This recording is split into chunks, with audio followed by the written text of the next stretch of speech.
Perfect day, TGFM Nation! And welcome to our Simbalay. And it's brought to you by The Axis Prod. The Axis Prod. Yeah, of course, here at TGFM Nation. And those who are joining for the first time, we welcome you. And sa mga host natin, sa mga facilitators, good job. Pwede mo ba bigyan ng thumbs up yung ating mga facilitators dyan? Sabihin that good job. And we'll just continue to be disciplined and be diligent, consistent with what you are doing. I believe the Lord is pleased of what you are doing today. So, as we move on, with our series, again, as far as kung saan man tayo ngayon sa series na, for sure, alam na natin yung current situation in these last days. And again, 25 weeks na po tayo. And again, yung teaching series na to talks about the day of His vengeance, the day of the Lord. Okay? And that talks about the current situations or yung mga nangyayari in these last days. And it's important to understand so that we can be prepared. At the same time, of course, we are aware and then we can prepare. And you cannot deny na ang totoo, no, ito dito, we are already stepping into these perilous times, difficult times, especially for the people of God. Struggling times na to para sa mga na kay Lord dahil nga ang hirap na hindi mag-compromise.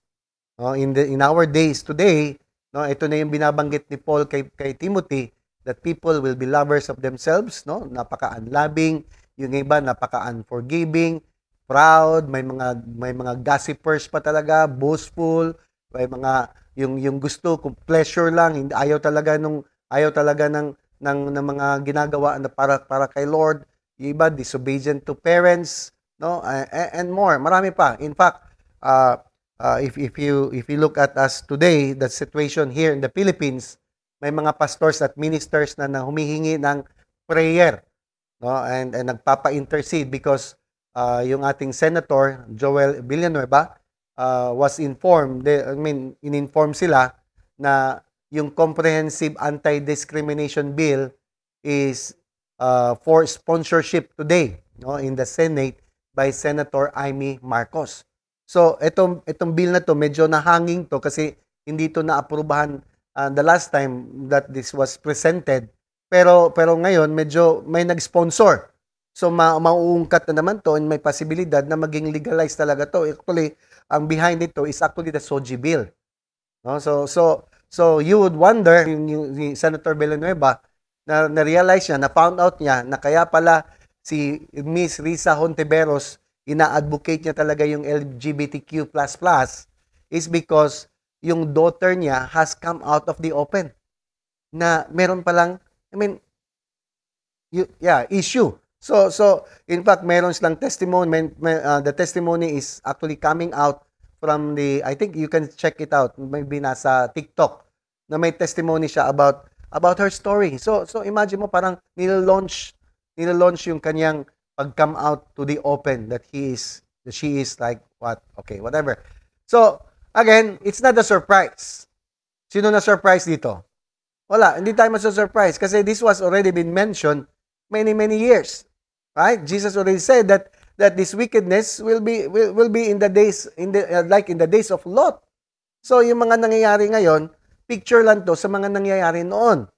Nandiyan ba tayo? And si Paul mismo, sinasabi niya to na napaka-dangerous sa mga tao nito kasi nga they have a form of godliness but they deny the power that could make them godly. So formal lang na medyo religious, medyo godly, pero hindi talaga godly. So ang hirap, no? I mean, 'di ba? Yung napaka-pretentious and napaka-hypocrites ang dating. And they appear to be like they are for God but actually they are not. Right? Andiyan ba tayo? So, kaya kailangan natin malaman at kailangan tayo maging aware because the Lord Yahushua Himself, nire-remind niya tayo that it is going to happen. You cannot stop this. Hello? Kahit anong prayer pang gawin natin, mangyayari ito dahil nga nandito na tayo sa last days. Are you following? Okay, let's look at Matthew 24. Jesus said, "See that you are not troubled. For all these things must come to pass." What do you mean by all these things? Yung mga pestilence, yung mga nangyayari ngayon. Kasi napipredict na yan, sinabi niya that in the last days, it is going to happen. These things must, take note of that, must come to pass. But the end is not yet. For nation will rise against nation, and kingdom against kingdom, and there will be famines, pestilence, and earthquakes in various places. And all these are just what? The beginning of sorrow. So, nag-uumpisa pa lang. So, it's going to get worse. That's why, si Jesus mismo, ini-inform na niya tayo lahat-lahat na kailangan mag-grow na tayo in the perspective na these things kailangan mong tanggapin at kailangan mong mag-prepare at maging aware kasi nga, mangyayari ito. That's why in that book, chapter 24, in Matthew 24, Jesus didn't stop na sa scriptures na sa verses na yan. He continued to explain, no? Tuloy-tuloy niyang in-explain yung mga bagay-bagay at ina-answer na yung mga questions na kahit hindi naman lang tinanong. Kasi si Lord mismo, siya mismo ang nag-explain about the end times that we need to know. Like for example, how do we know if we are in the final generation? Yan, in-explain ni Lord yan. Are we the generation that will see the Lord's return? How many of you here, alam mo talaga or confident ka na ito na talaga yung generation na makikita, mag-come na si Lord? This is the generation of the coming of the Lord. Yeah, because for some people, some Christians, they don't believe. May mga iba, nag-aabang na talaga. Kaya yung iba, nasa bundok na. Yung iba din, na nag-anticipate na anytime na ma-rapture sila. Hello, are you there? So may mga anticipations na mga tao because they are expecting, because we are in the last days, ina-expect nila na pwede na any moment, anytime, the Lord's return is going to take place. Are you there? Kasi importante to. Bakit? Tanungin nyo bakit? It's one thing to know that we are living in the last days, and it's another thing to know if we are the generation that will see the Lord's return. Kasi ang last days pa naman, hindi lang last days nga ngayon. Ang last days was 2,000 years ago pa. Remember, when the Bible says that in the last days, in the book of Joel, sabi na book of Joel, that in the last days, I will pour out my spirit upon all flesh. And that's actually what happened in the upper room. Hello, naalala nyo? The book of Acts? That's what happened. So, last days na yon, considered last days. Yung last days, parang 2,000 years na. But ang question ngayon, are we the generation that will see the coming of the Lord? Because it's another thing. So, Yahusha, Jesus, gave us the parable to study and learn a lesson from a fig tree. Kaya yung hashtag natin today is what? Mystery. Hashtag mystery of a fig tree. Okay? So let's look at this parable. Tingnan natin to. Again, it's in the same chapter, Matthew 24. This is the Olivet Discourse. Ito yung panahon na dinidiscuss ni Lord sa kanyang mga disciples ang mga mangyayari in these last days at yung coming niya. Okay. Sabi ni Lord, you need to learn. Learn a lesson from the fig tree. Sabi mo sa katabi mo, learn a lesson. Come on. When its branches bud and its leaves begin to sprout, you know that summer is near. In the same way, when you see all these things, you can know His return is very near, right at the door. What do you mean by these things? Itong mga nangyayari ngayon, when you see all these things na nangyayari ngayon, you can know that His return is very near, right at the door. I tell you the truth, Jesus said, this generation, kaninong generation? Tayo. Tayo na nakapag-witness will not pass from the scene until all these things takes place. Heaven and earth will disappear, but my words, Jesus said, will never disappear. So, to interpret, para mas maintindihan natin itong parable na to, kailangan natin malaman kung sino ang nire-represent ng fig tree na sinasabi dito. Kasi ang fig tree na sinasabi dito represents Israel. Say to me, Israel. Come on. Israel, Israel, Adonai. In the Old Testament kasi, fig tree is often used to illustrate the nation Israel. Okay, for example, in Hosea chapter 9 verse 10. Marami yan ha. Papakita ko lang to. For example, in this passage, I found Israel like grapes in the wilderness. I saw your fathers as the first fruits of the fig tree in its first season. So, you need to take note that when God delivered Israel out of Egypt, yung tinanggal, sinet free, dineliver ni Lord yung Israel through Moses, God considered them like the fresh grapes from the vine and the ripe figs from the tree. So parang pinipicture ng Lord na itong Israel na to, parang mga grapevine, at the same time, ripe fig trees, mga hinog na figs sa puno. Okay? And from that time on, yung grapevine and yung fig tree was used to represent Israel. Kaya all over the scriptures, you will see, no, makikita mo. Okay, let's look at ito yung mga references na makikita nyo all over the scriptures in the Old. Para sa reference nyo lang, para makita nyo na ang fig tree is representing the nation Israel. Okay, it's okay. You can show that. In Joel, you can see there. Okay, Micah, in the book of Micah, in the book of Habakkuk, in the book of Psalms. Actually, it's not only in 105. There are a lot of verses in the book of Psalms. Amos also, Prophet Isaiah also talks about the fig trees, and even Zechariah. So ito yung mga records na ang fig tree is representing Israel. So, when Jesus said that you should learn from the fig tree that begins to bud and sprout leaves after a period of dormant, okay? Kailan yung dormant period ng figs? All winter. Okay? Pag winter, dormant yan. You know summer is near. In fact, before summer, there's what we call spring. Tama, right? Tama ba, right?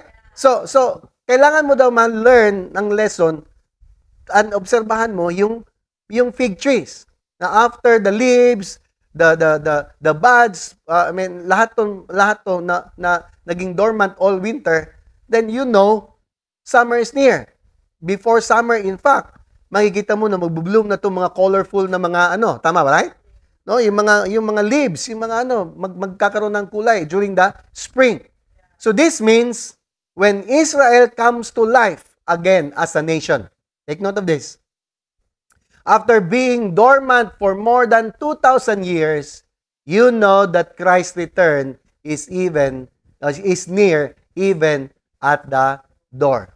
Ibig sabihin, when Yahushua said, I tell you the truth that this generation will not pass away until all these things takes place. Ibig sabihin, etong generation na to, tayo na generation na naka-witness, okay? Generation that will see Israel as a nation again after almost 2,000 years of being dormant, tayo yung binabanggit, okay? Na pag ganyan ka na sa generation na yan, then you will see the Lord's return. Ibig sabihin, na tayo mga na-born na tao, May 14, 1948. 1948, because this was the time when Israel was declared as a nation again. 'Di ba? Imagine, remember? If you remember, na tayo ang pinaka significant na dahil sa boto natin nangyari na naging Israel uli ang bayan ng Israel. Imagine mo kung anong connection natin with that as Filipino, as Philippines. Yeah, are they? So, these people who are born, sino dito mga na-born after 1948? Okay? Won't pass away until they will see the Lord's return if they can live long. If you, me, can live long enough full of life. So, okay, isa yan. Probably next week pag-uusapan natin paano mag-stay longer in this earth. Wow. That's a prospect study, ha? Okay. Ibig sabihin, we are the very generation that can possibly witness the coming of the Lord. Kaya pwedeng napaka-privileged natin. Sino dito excited ka ma-witness yung coming ng Lord? I don't know about you, but ako, kaya ko pinaghahandaan yan. That's why I need to take care of myself. I need to be reminded from time to time na hindi pwede mag-disobey kay Lord. Because I want to witness His coming. Are you following? So, ang tanong ngayon, tanungin nyo ko ano ang pwedeng ma-learn natin sa parable na to? Sa fig tree. Okay? Kasi, today, tayo ngayon, ang akala natin na Israel ang pinag-uusapan. Actually, hindi lang Israel. tayo na mga anak ng Diyos. Tingnan mo yung katabi mo. Sabihin mo sa kanya, ikaw yan. Ha? Sa kabila, sabihin mo sa kanya, ako yan. When you talk about Israel, it talks about the people of God also. It also represents the people of God. It doesn't only talk about the people of Israel. No, no, no. Here, in our nation, or in our time, in our days, Israel is also representing the people of God. Let's look at Galatians chapter 3. Look at this. For you are all sons of God through faith in Christ Jesus. Tell somebody, you are sons of God. Come on.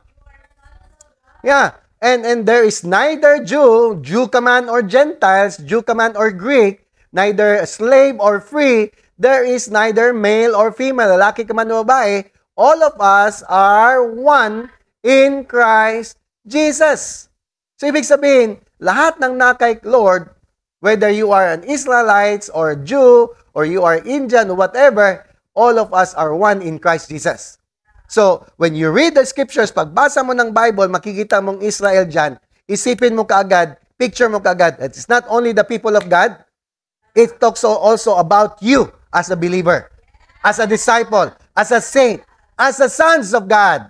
Are you following? So, hindi mo pwede na, well, if you are reading in the narrative na history, then you can look at that. But you can picture yourself there and relate to that. That's how you read the scriptures. Andiyan, hindi yan siya history book lang. That can also relate to you, to your current condition today. So, ibig sabihin, we can learn, okay, we need to learn how God deals with the people of Israel as His chosen in these times past, and then relate it to our condition today. Para makita mo yung picture on how we can behave properly, okay? How we can experience also all the benefits and blessings that the Israelites had. I don't know about you, pero ang alam natin ngayon, yung mga sikat na mga brands or sikat na mga restaurants or coffee shops, actually, ang mga may-ari, mga Jew. Nandiyan ba tayo, ha? Are you there? Gusto ba mag-branded tayo dito? No. But again, most of the top wealthy people all over the earth today are Jews. Nandiyan ba tayo? So, tingnan natin to. Kaya para ma-learn din natin at mag-benefit tayo, kasi nga si Lord, nag-declare siya ng blessings sa mga people of God, pero at the same time, yung blessing pag hindi na-obey, may consequence, may curse. So we don't want the curse, we want the blessing. Tama ba? Kaya alamin natin kung ano ang mga blessing naka-attach sa mga anak ng Diyos. Ano ang blessing na naka-attach sa mga Israelites during their time at ma-relate natin today and then maka-benefit tayo. Prepared ba tayo? Ready ka na ba? Okay, let's look at Jeremiah. Jeremiah chapter, 24. Okay. Ito yung time na nakita niyo yung vision. Nakita siya ng vision of a fig tree in 2 baskets. 2 basket nakita niya na may fig tree. Okay. Look at this. Jeremiah chapter 24. 1 basket was filled with fresh, ripe figs, while the other was filled with bad figs that were too rotten to eat. So, 2 basket ang nakikita niya. Isang basket na mga hinog na, pero yung iba, bad siya kasi bulok na. Tama? Rotten. Tama? Bulok? Okay. Then the Lord said to me, "What do you see, Jeremiah?" I replied, "Figs, some very good and some very bad." So, Chinese siya, no? Ha? Figs, some very good, some very bad. Okay. Some very good and some very bad, too rotten to eat. Then the Lord gave me this message. So, this is what the Lord gave, the message of the Lord for Jeremiah after what he saw. Sabi niya, "This is what the Lord, the God of Israel, says. The good figs represents the exiles." Okay? "The exiles I sent from Judah to the land of the Babylon." This was the time when when the land of Judah, when the people of God were exiled. They were captured by the Babylonian. Okay? These were the times when, itong Babylonian exiles na experience sila na, ang tawag niyan, na-capture sila. Okay. Ito naman sa verse 8, sabi ito, "But the bad figs," the Lord said, "represent King Zedekiah," because this was under the King Zedekiah of Judah during their time, "his officials, and all the people left in Jerusalem." Yung mga naiwan sa Jerusalem. And those who live in what? Egypt. I will treat them like bad figs, too rotten to eat. Too rotten to eat. Sino to? Sino to? Sino sila? Ang mga bad figs. Itong mga naiwan sa Jerusalem at saka yung lumayas papuntang Egypt. Nasama tayo. Hindi sila sumama sa exile to Babylon. They were considered what? Bad figs.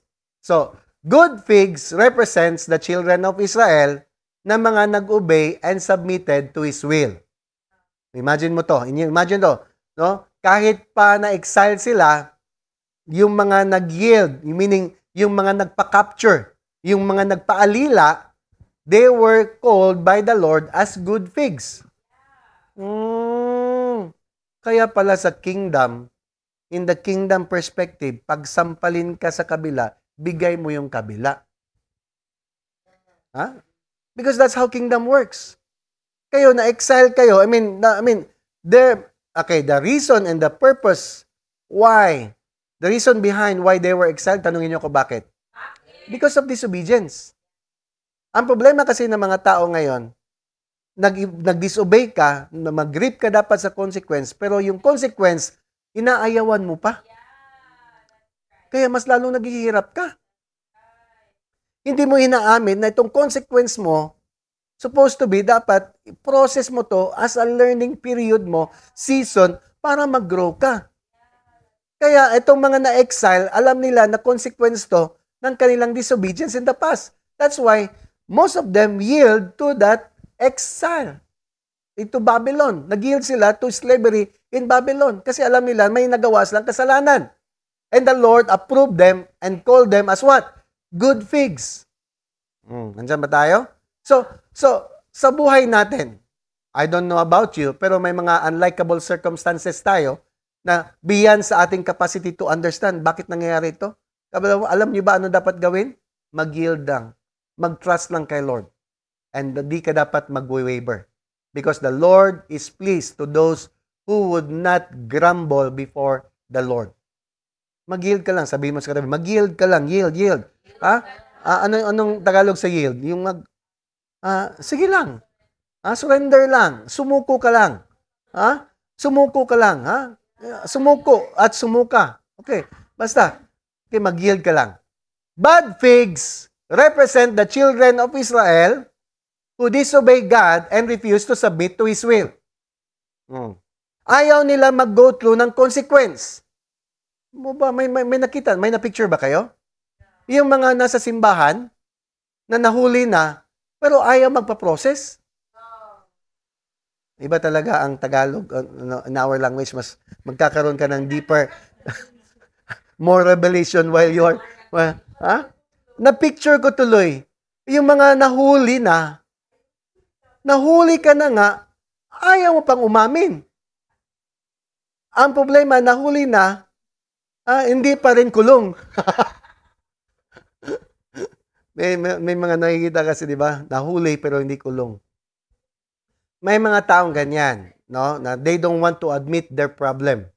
They don't want to submit to the will of God, especially in the process na kailangan silang mag-grow, ma-refine. Kailangan nilang mag-purge. So this represents the people of God during their time.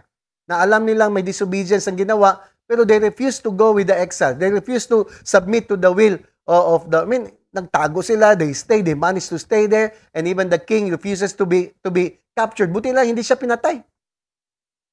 Are you there? So this is a picture of the people of God today. Again, as I have said, they refuse to submit to the will of God. When you're disobedient to His will, you are no good but to be thrown to rotten to it. So ito nakikita ko ngayon. Ito ko mga nakikita ko in these last days. Okay, listen to me. Because Jesus said, learn. You need to learn, okay, from the fig tree. That in these last days, you will see bad figs and good figs. You will see people who would yield. And these people na nag-yield sa will ng Lord are too willing to go through the process of pain. Kasi in these last days, parang sinasabi na ng Lord, pinapakita na ng Lord, na na hindi na talaga in the day, like in the days of Noah. He pictured in the days of Noah. Noah, I believe Noah was tormented to see people, the people around, the wickedness of the people around. I don't know if you are surrounded by wicked people, masaya ka ba? If you are surrounded with gossipers, if you are surrounded with people who are disobedient to parents, if you are surrounded with people that are mockers, proud, boastful, and they love pleasure, and they appear to be like they are godly, pero mga hypocrites pala, you don't want to be around them. Tama ba, right? So it's just like in the case na nandyan ka, pero are you willing to still submit to that hardship na i-go through mo in these last days? So ibig sabihin, itong last days na to, hindi na to puro pleasure. So if you are expecting na mag-bloom, mag-prosper ka in this season, probably you need to be patient. You need to be mindful. Kasi nga, remember, ang mga bad figs refuses to go through that kind of process. They refuse to go through trials. They refuse to go through yung di ba, yung dapat na consequence na pagdaanan, nire-refuse nila. Ibig sabihin, they try to manipulate things so that they will remain in their comfort zone. So yan na daw, kung makikita mo yung mga tao ngayon na hindi obedient, hindi talaga nagsasubmit sa discipleship, ayaw ng mga discipline, and probably we are really stepping into these last days. And these are the condition of the people that can be considered good or bad. So, ang question ngayon, saan ka?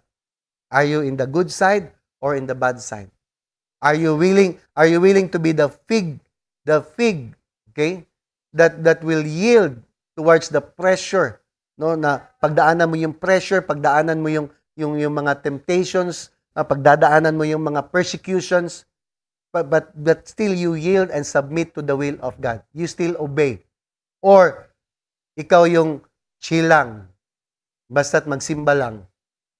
Chill lang, basta't magsimbalay lang. Kaya kahit di mag-discipline, di mag-practice ng prayer, fasting, hindi man lang with all the disciplines that had been laid down, gusto mo lang na, sige lang, importante nasa simbalay. So, again, this is my prayer. Next week, I will highlight more on the consequence probably and the disciplines that we need to do in order for us, para hindi tayo maisali sa mga bad figs. But again, this has been laid down for us today para maging aware tayo. We don't want to be part of those bad figs. Amen ba? Remember, Jesus has a parable. Hindi ko pa na-share to. Next week na. Ang parable about the vine, remember, na meron siyang tinanim, but together na wheat na tinanim niya, may mga weeds. Remember? Na may mga weeds, I think that's in Luke chapter 12. But it talks about that in this generation, kasabay na mga godly people are actually the wicked also will rise up. That's why tayo na nandito, kailangan natin alamin kung saan ka. Don't allow yourself to be deceived by these cunning ways of the people that they try to pretend they are godly but they are not. Kaya kailangan mong alamin. Kailangan mong maging aware and kailangan mong mag-prepare. Amen? Amen? So, dito sa Simbalay, you are safe. Sabi mo sa katabi mo, you are safe. Come on. Sa mga bago, sa mga first time, we encourage you to come and join, go through the process. Sa mga nakapag-process na, stay there. No? Be alert. Always take heed. Do your part. Study the word. No, if you need to discipline yourself to fast for a day, for a two, or join us always in the morning prayer every day. Do your part. Just do your part. Tell somebody, do your part. Come on. Sa mga wala pang maintindihan, mag-process ka, magtanong ka, para maintindihan mo kung anong mga nangyayari ngayon na araw. Ngayon na in this season and in these last days. Amen? So, I believe sa mga nasa season na of understanding these things, you know very well on how you can relate it also to those who are just starting, yung mga nag-uumpisa pa lang. So you have a huge responsibility, especially sa mga may alam na. And it's now your accountability to inform, to share it to others also. Amen? Amen? Let's pray. Father, we thank you and praise you. Salamat, Lord, for all this information, this revelation. Thank you, Lord, for giving us this perspective, oh God, to really stay submissive into your will, just like the people of God called to be good figs, that though they are under pressure, persecution, and pain, they remain stable. They remain stay, Lord, true to your word and still yielded to your will, O God. Salamat, Lord, that in this generation also, I declare, especially to those who are in the Simbalay, Lord, that whatever, Lord, situation they are in today, anuman mga pinagdadaanan, Lord, hindi sila mag-grumble, hindi sila mag-waver, but they will still continue to submit and trust you all the way, knowing that on top of everything na pinagdadaanan at pagdadaanan namin, ikaw pa rin ang masusunod, Lord. And you are our good Yahuwah. You are our good and perfect Father in heaven. That all your will is always perfect. And we are submitted to that. Salamat, Lord. So we entrust to you all Simbalay, the Simbalay hosts, facilitators, and members that are there, Lord. I declare, Lord, your blessing, your protection, your preservation, oh God. I declare shalom, Lord, the peace that will bring them healing, the peace that will bring them joy, the peace, Lord, that will cause, Lord, not only healing in their emotion, but even healing in their bodies, be upon them in the mighty name of Yahushua. Sa mga may sakit right now, Lord, walang sakit. I declare those viruses to be out of that house, and I rebuke that right now in the mighty name of Yahushua. I declare also, God, that ang peace na yan magbibigay ng harmony, love, and joy sa pamilya, Lord. Na kung ano man ang espiritu na hindi maganda, yung mga negative spirits, yung unclean spirits will never reside, will never stay, and that will live by the power of Yahushua. In the mighty name of Jesus. So thank you, Lord, that starting today, all of us are not only aware, but always prepared and always willing to yield to the perfect will of the Father, of Yahushua. And salamat. We thank you. We honor you. We praise you, God. We bless every Simbalay today. In the mighty name of Yahushua, we declare and pray. Amen and amen. Perfect day, everyone, and see you again next week.